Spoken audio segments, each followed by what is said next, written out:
தீதான் இப்படி வந்தா தீ இப்படி வந்ததுனால நம்ம தீல இருந்து தப்பி செய்யணும்.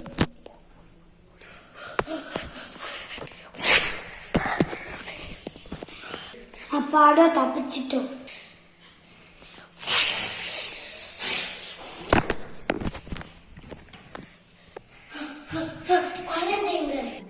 இந்த கதவு சாத்தியிருக்கு, இந்த கதவு சாத்தியிருக்கு. இந்த கதவுல எந்த கதவுல குழந்தை இருக்கா? நாலு வித சாமியார கூப்பிட்டுட வேண்டியதான். 4 வித சுவாமியாரை யாராவது கூப்பிட்டீங்களா? நான் தான் ஐயா கூப்பிட்டேன். 4 வித சுவாமியார் என்ன உதவி வேணும் உங்களுக்கு? 2 வித கதவுல எந்தையோ ஒரு கதவுல குழந்தை மாட்டிருக்கான். அது என்ன கதவு? ஓம் ரீம் காளி குத்தாளி அந்த கதவு. ரொம்ப நன்றி. உங்களுக்கு ஏதாவது உதவி வேணும்னா இந்த கட்சிக்கு இப்படி ஆட்டுங்க, சுத்தி சுரட்டுனீங்கன்னா அந்த 4 வித சுவாமியார் முன்னாடி நிற்பான்.